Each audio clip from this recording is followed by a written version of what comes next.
RJ Kavya. जी हाँ, उत्तराखंड की एक ऐसी आवाज जो हर दिल में बसती है, जिस आवाज ने किया उत्तराखंड के यूथ को कनेक्ट, जिस आवाज ने किया उत्तराखंड के सुदूर ग्रामीण इलाकों में रहने वाले ग्रामीणों को कनेक्ट। जी हाँ, बागेश्वर में जन्मे प्रतिभा के धनी कविंद्र सिंह मेहता यानी आरजे काव्या, रेडियो की दुनिया का एक ऐसा नाम जो पिछले कई सालों से लोगों को अपने अलग अंदाज से प्रभावित करते रहे हैं। 12 साल पहले आरजे का यह सफर शुरू हुआ जो अब एक नए मुकाम पर पहुंचा है। जी हाँ, जयपुर, दिल्ली, कानपुर, कोलकाता में आरजे काव्य ने लोगों को रेडियो के एक अलग अंदाज से रूबरू कराया, लेकिन उत्तराखंड उनके दिल में बसता है। इसीलिए वो उत्तराखंड लौटे और राजधानी देहरादून में पहाड़ की प्रतिभाओं को एक नया मंच देने के साथ ही अपने खास प्रोग्राम्स और अपने खास अंदाज से शहर से लेकर गांव में बैठे ग्रामीणों को भी अपने साथ जोड़ लिया। उत्तर का पुत्र, एक पहाड़ी ऐसा भी जैसे कई दिलों को छू जाने वाले कार्यक्रम किए और उत्तराखंड में रेडियो को एक नया नाम दिया। लेकिन अब उत्तराखंड का यही होनहार कुछ ऐसा करने जा रहा है जो उत्तराखंड के लिए किसी नायाब तोहफे से कम नहीं। उत्तराखंड के साथ उनका दिल का रिश्ता है और अपने इसी रिश्ते के साथ अब वो उत्तराखंड में अपना एक नया रेडियो शुरू करने जा रहे हैं, जिसमें पहाड़ का रंग पहाड़ के हर गांव तक पहुंचेगा। जी हाँ, ओहो रेडियो उत्तराखंड, मेरे हिल की धड़कन। जी हाँ, यही वो नाम है जिसके साथ वो उत्तराखंड के लोगों के बीच आने जा रहे हैं। उत्तराखंड का अपना रेडियो स्टेशन। जी हाँ, ये रेडियो स्टेशन बेहद खास है क्योंकि इसमें उत्तराखंड के लोग की बात होगी, उत्तराखंड के हर रंग की बात होगी, उत्तराखंड के हर प्रतिभा की बात होगी और उत्तराखंड के हर रंग से वो वाकिफ कराएगा जो अभी तक सभी लोगों से अछूता था। जी हाँ, यूथ आइकन आरजे काव्य एक सुनहरा सफर शुरू करने जा रहे हैं। उनके इसी सुनहरे सफर, पहाड़ से उनके लगाव और ओहो रेडियो उत्तराखंड, इन तमाम बातों पर बात की जय भारत टीवी ने उनसे। क्या कुछ कहा आरजे काव्य ने, आइए आपको सुनाते हैं। नमस्कार, स्वागत है आप सभी का जय भारत टीवी में। मैं हूं योगेश धस्माना। आज एक खास मुलाकात और एक खास शख्सियत के साथ जो पहाड़ से जुड़ते हैं, जिनका नाम लेते ही पहाड़ की झलक दिखाई देने लगती है। जी हाँ, उत्तर का पुत्र और एक पहाड़ी ऐसा भी कहलाने वाले कविंद्र सिंह मेहता यानी कि आरजे काव्य। आरजे काव्य आज हमारे साथ हैं और क्या कुछ सफर रहा है उनका इस जिंदगी के दौरान और पहाड़ के लिए वो क्या सोचते हैं, और एक नया सुहाना सफर भी शुरू होने वाला है उनका, वो भी आपको बताएंगे। सबसे पहले स्वागत करते हैं आरजे काव्य का जय भारत टीवी में। बहुत बहुत शुक्रिया धस्माना जी। इतना कमाल का इंट्रोडक्शन, और जैसे ही आपने मेरा पूरा नाम लिया मैंने कहा पब्लिक सोच रही होगी एक पहाड़ी तो कविंद्र सिंह मेहता का नहीं था, और जैसे ही आपने आरजे काव्य बोला तो मेरे को भी थोड़ा सा, मैंने कहा चलो अब ठीक है। सो बहुत शुक्रिया और बहुत कमाल का इंट्रोडक्शन। काव्य बुलाओ? हाँ चलेगा, कुछ भी। तो काव्य हमारे साथ है, हर दिल में बसने वाले, और यूं कहें कि जब आरजे काव्य के लोग सुनते थे तभी उनके दिन की शुरुआत होती थी, और शुरुआत ऐसी होती थी कि लोग जो है पूरा दिन जो है तरोताज़ा महसूस करते थे। काव्य, सबसे पहले अगर हम सफ़र की शुरुआत की बात करें, क्योंकि लोग भी ये जानना चाहते हैं कि सफ़र की शुरुआत कैसे हुई, क्योंकि रेडियो की दुनिया एक ऐसी दुनिया है जिसमें कहते हैं कि यूथ इस दुनिया को ज्यादा पसंद करता है। तो शुरू से ही रेडियो में जाने का शौक था या फिर कुछ और करने का भी शौक था? आई थिंक अगर मैं ऑनेस्टली बोलूँ, क्योंकि पहाड़ में जब रहते हैं तो रेडियो और ये चीज़ें इतनी मालूम होती नहीं हैं, और करियर के लिहाज से तो बिल्कुल ही नहीं होती हैं, तो ये एक्सीडेंटल था अगर वैसे कहूँ। हाँ, मतलब पहाड़ में जब पढ़ रहे थे, बागेश्वर से मेरी पढ़ाई हुई है 10th 11th तक, सो कुमाऊनी गाने वगैरह हम गाते रहते थे उन दिनों, फौजी ललित मोहन जोशी। और 99 की बात है जब आई थिंक 7th 8th में रहा हूँगा मैं, करगिल वॉर हुआ, और उसके बाद में जब उनका वो दूर बड़ी दूर बर्फी लटाना वो गाना, कश्मीरी बॉर्डर है प्यारी, वो सब आए तो लगा यार ये बड़ी कमाल की चीज़ है। तो ऐसा शुरू में ऐसा लगा था मुझे कि शायद मैं फ़ौज में जाऊँगा, क्योंकि दादा नाना भी थे और पहाड़ों में एक पहली चीज़ आमतौर पे फ़ौज की आती है, तो मेरे को ये लगता था शायद मैं वहाँ जाके ना गाने लिखूँगा, ऐसा मुझे लगता था। फिर मुझे ध्यान है पिथौरागढ़ में एयरफोर्स की भर्ती आई, तो मेरी 12 दिन, वो 30 जून तक वालों को ले रहे थे, मेरी 12 जुलाई थी। 10th के बाद तो वो हो नहीं पाया, फिर 11th में हम गोल हो गए। मतलब हमने तो ठीक ही लिखा था, टीचर को नहीं समझ आया मेरे को। सो फिर मैं दिल्ली चला गया, और दिल्ली में उन दिनों नए नए रेडियो स्टेशन 2003-04 के आसपास शुरू हुए थे, तो वहाँ पे जब वो मैंने सुने, मैंने कहा यार ये तो बड़ी कमाल की चीज़ है, आरजे आता है, बोलता है, गाने सुनाते हैं। तो मुझे ऐसा लगता था उन दिनों कि आरजे ही शायद गाने भी चलाता है, तो गाने तब भी रिपीट होते थे जैसे आजकल होते हैं। तो मैं एक दिन बैठा, मैंने कहा इनसे ज्यादा गाने तो मुझे पता है, मैं रेडियो स्टेशन पे जाऊंगा तो मैं तो ऐसे गाने चलाऊंगा, मतलब एक जो बचपने में होता है।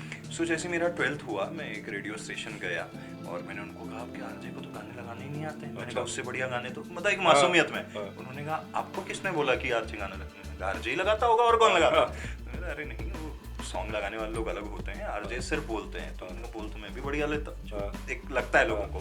उन्होंने पूछा मुझसे कुछ कि बोल के बताइए, मैंने कुछ सुनाया तो उन्होंने कहा यार बाकी सब ठीक है, तुम्हारे ना नुक्ते नहीं लगते। अच्छा। मैंने कहा क्या नहीं लगते? तो मेरे पहली बार मैंने सुना था, बोले वो तुम कुछ कह रहे थे ना जहर वहर, क्या वो जहर नहीं वो जहर होता है। तो मैंने कहा ठीक है, जहर बोल दिया मैंने। कह रहे अरे एक शब्द है जैसे हजारों शब्द हैं। तो मैंने कहा कैसे सही होगा ये? और जब आप पहाड़ से आते हो, आपका स श ज स क मतलब गम और गम दोनों एक ही है, अंग्रेजी का फूल और हिंदी का फूल वो भी एक ही है। सो उन्होंने कहा ढूंढो, अखबार पढ़ो, न्यूज़ चैनल देखो। और उस जमाने में न्यूज़ चैनल में भी वही चल रहा था, न्यूज ही चल रही थी, ज तो था नहीं। अखबार में आज भी बिंदियाँ मिलती नहीं है। सो फिर कोशिश करी थोड़ा डिक्शनरी वगैरह देख के, कुछ मैंने समझा, अच्छा इसके नीचे बिंदा है तो ये है, के है तो क है, क्यू है तो ख है, वो इश्क नहीं इश्क होता है। तो थोड़ा बहुत ज़बान पे काम करा और फिर ऑडिशंस वगैरह दिए। बड़ा मुश्किल एक्चुअली 2007 वात में, एक तो फिर घर पे समझाना कि रेडियो करना है, तो वहाँ पे भी उनको ये लगा यार ये क्या अलग सी चीज़ ले आया, हमने तो किसी और चीज़ के लिए भेजा था। फिर वो उसमें एक हेल्प हो गई एक्चुअली। कल भी कोई पूछ रहा था मेरे से कि विद्या बालन की फिल्म आई थी उस टाइम पे, मुन्ना भाई, तो उसने उसमें गुड मॉर्निंग मुंबई बोला तो आधा हिंदुस्तान पागल हो गया। उसने कहा अच्छा ऐसा होता है? तो मैंने कहा ये शायद काम कर जाएगा।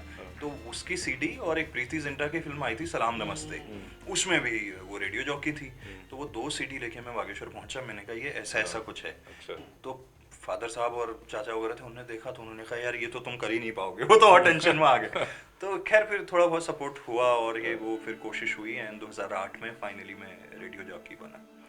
तो आरजे बनने का सफ़र जो है घर से भी और बाहर से भी बहुत संघर्ष किया आपने। शुरुआत अपने उत्तराखंड आने की ये किस तरीके से? क्योंकि कहते हैं कि पहाड़ी के मन में पहाड़ हमेशा बसता है। हाँ बिल्कुल। जैसे हम गए थे पहले भी, हम 12 साल बाहर रहे, तो हमारे पहाड़ मतलब ऐसा लगता था कि पहाड़ बुला रहा है कि कब वापस आओगे।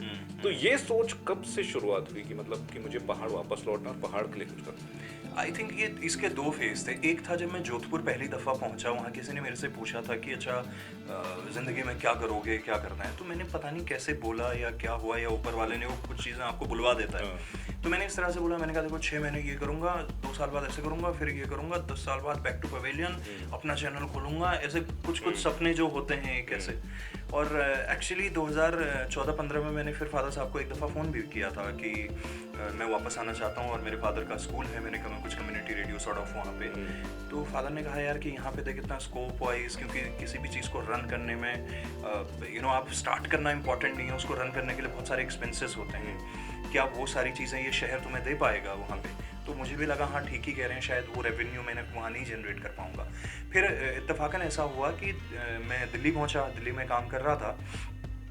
उससे पहले कलकत्ता में था, मैं कलकत्ता से दिल्ली आया और तकरीबन 2-3 महीने के अंदर ही मुझे ऐसा लगने लगा कि यार ये वो काम नहीं था जिसके लिए हम बाहर निकले थे। और मैं नोएडा में रहता था, आप 11वें फ्लोर पे रह रहे हो, बिल्डिंग ही बिल्डिंग दिख रही दूर तक, और फिर भी खालीपन है बहुत। तो वो क्रिएटिव एक जो वो थी, मैंने कहा यहाँ क्या कर रहे हैं यार, हम सुबह उठते हैं, ऑफिस जाते हैं, रात को आते हैं, सो जाते हैं, मूवी देखते हैं, भाई यही ज़िंदगी रह गई है। एक्चुअली मैं वहाँ पर वो कॉल आई और मैंने फिर जो उस वक्त की हमारी CEO थी उनको कहा कि मेरा मन तो नहीं लग रहा है यहाँ। और वो इत्तेफाक ये रहा कि उस टाइम पे नए रेडियो स्टेशन आ रहे थे, 3rd फेज़ की मीटिंग चल रही थी। तो उन्होंने कहा अगर हम देहरादून में स्टार्ट करें तुम जाना चाहोगे? मैंने कहा हाँ। तो उन्होंने कहा ठीक है अपनी टीम बनाओ। तो देहरादून और उससे पहले जम्मू लॉन्च पे गया मैं, स्टेशन वहाँ लॉन्च हुआ था। तो इधर आया एंड आई थिंक जब मैंने वो कैलकुलेट करा तो एग्जैक्ट 10 साल हो रहे थे। मतलब वो जो 10 साल पहले 2008 में मैंने बोला था और 19 जनवरी को मैं यहाँ आया। मैंने कहा यार कैसा इत्तेफाक है, मतलब एग्जैक्टली 10 साल हो गए।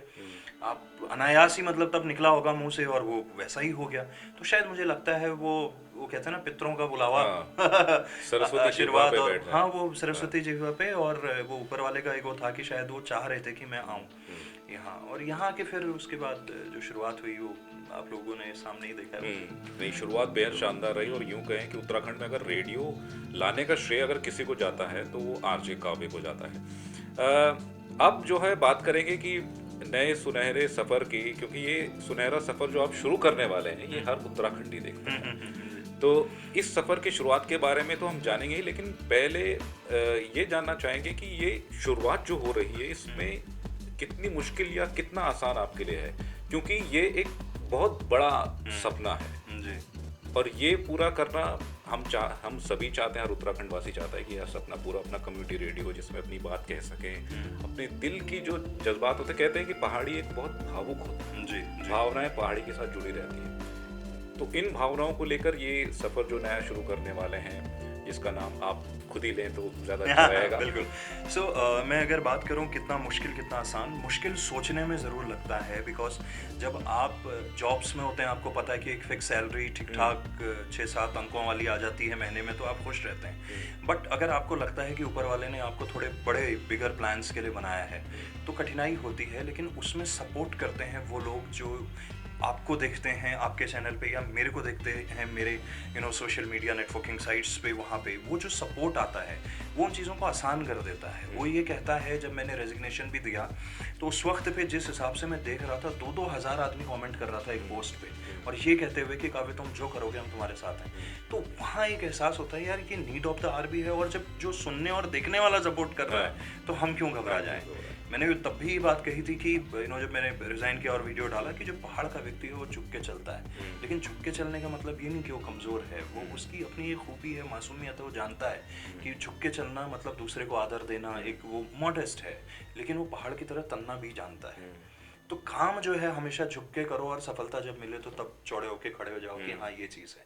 तो मुश्किल वैसे है कि पहली दफ़ा ऐसा कुछ हो रहा है कि उत्तराखंड का अपना फर्स्ट टाइम डिजिटल रेडियो आ रहा है, टेक्नोलॉजी नहीं है, लेकिन मेरा जो मकसद है वो ये है कि वही ओल्ड स्कूल फील कि सुबह जब आप सुनते थे, मतलब सुबह की शुरुआत रेडियो के साथ, और फिर जो हम प्रोग्रामिंग भी कर रहे हैं वो सभी लोगों के लिए, कि बच्चे भी उसको सुने, स्कूल जाने वाले, वो 9th 10th 11th 12th में वो जो सपने देखते हैं उसको लेके, तो तमाम सारी प्रोग्रामिंग उस तरह की बुजुर्गों के लिए भी है, उसमें महिलाओं के लिए भी है, एंटरप्रेन्योरशिप को लेके है। तो ये सारी चीज़ें हम उसके अंदर कर रहे हैं। तो आसान इसलिए लग रहा है, चैलेंजिंग उस वाइज है कि पहली बार किसी के सामने अगर आप नया प्रोडक्ट लाते हो सकता है मेरे बाद कोई लाएगा उसको कहने को आसान हो जाएगा, अरे वो आरजे काव्य वाला है ना, सेम वैसा ही। सो वो कहना वो, लेकिन जब पहली बार आप खुद के लिए कह रहे होते हो तो थोड़ी तो समस्या आती है। लेकिन जितने भी आविष्कार हुए हैं पहले तो मुश्किल ही लगते हैं। ये जिस रोशनी में हम बैठे हैं, मैंने सुना था कि जिसने ये बनाया था 999 दफ़ा फेल हुआ था, और किसी ने ये कहा था कि जब वो 1000वीं बार सक्सेसफुल हुआ तो क्या हो गया, तुम तो 999 बार फेल हो गए थे। तो उन्होंने ये बात शायद कही थी कि आपको एक वो तरीका मालूम है जिससे बल्ब बनता है, मेरे पास वो 999 तरीके हैं जिससे नहीं बन सकता है।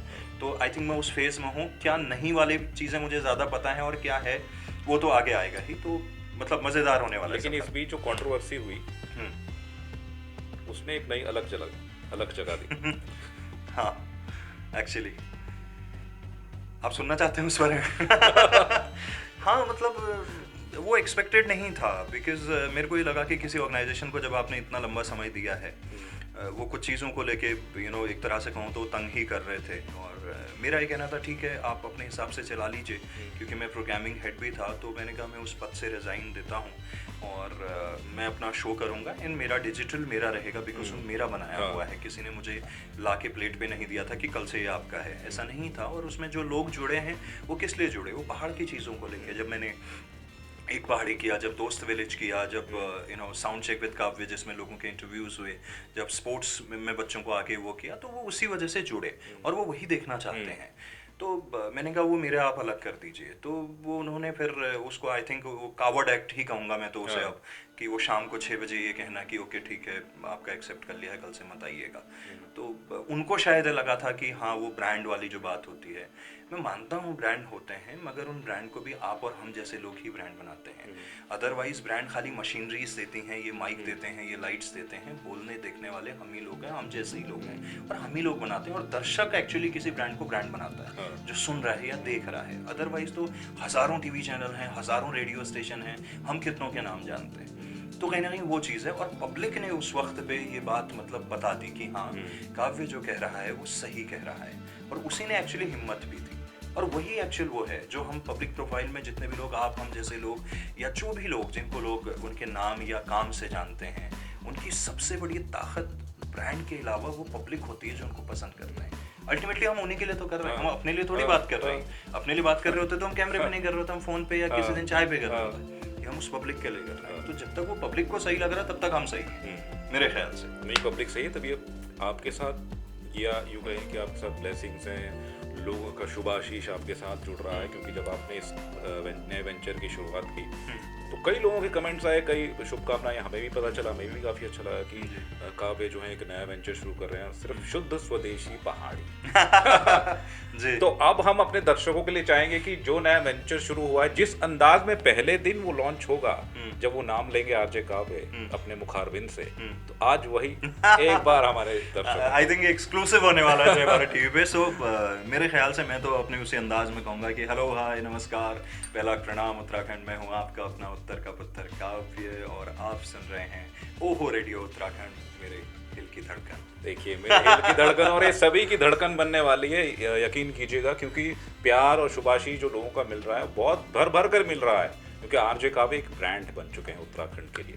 तो आरजे काव्य ये जानना चाहेंगे कि जब हम अपनी मिट्टी की बात करते हैं, अपने स्वदेश की बात करते हैं, अपनी बोली भाषा की बात करते हैं, तो कुछ ही चंद ऐसे प्रोग्राम हैं जो चलते हुए हम देखते हैं, या फिर यूँ कहें कि लोगों की ये चाहत रहती है कि ऐसे प्रोग्राम हमारे। तो इस नए वेंचर में हमारी बोली भाषा के क्या कुछ चीज़ें रहने वाली हैं? हाँ, या ये शुद्ध रूप से बोली भाषा का ही प्रोग्राम? नहीं, दोनों ही चीज़ें हैं। देखिए मेरा मकसद ये भी है, जैसे हम पहाड़ी में, मैं कुमाऊँ क्षेत्र से आता हूँ, आप गढ़वाल से हैं, तो आमतौर पे हमारे यहाँ कुमाऊनी बोली जाती है, आपके यहाँ गढ़वाली, लेकिन हम समझते दोनों ही चीज़ें हैं। तो पहाड़ी में बुलल हिनो बीच बीच में, और एक दिन मैं आई थिंक एक हफ्ते पहले बात छी के पहाड़ी में इंटरव्यू कर सब मेरे आइडिया नहीं थी, मैं 1.25 घंटे तक पहाड़ी में बोले गई। पहले में घबराना चाहिए, मेरे को यार बतना भी बोले बोलना या नहीं, लेकिन 1.25 घंटे बाद मेरे को लगा ना आई ठीक ठाक हो जाए। सो कोशिश ये हुई मैं कि हम उस चीज़ को तो उठाएं ही, लेकिन जो वो हिंदी बेल्ट के लोग हैं, जो पहाड़ को देखो, हम उनके सामने एकदम से अगर कुमाऊनी गढ़वाली जौनसारी ले आएंगे तो उनके ऊपर से निकलेगी। तो एक बीच का लेवल बनाने की कोशिश है जहां उनको वो समझ भी आ जाए। अच्छा, स्पेशली जो एक चीज़ होने वाली है जो अपने आप में रेवोल्यूशन होगा, आज तक कोई मतलब हिंदुस्तान या दुनिया में रेडियो स्टेशन नहीं है जिसको रेडियो स्टेशन कहेंगे जो पहाड़ का म्यूजिक प्ले करता हो, स्पेशली उत्तराखंड में।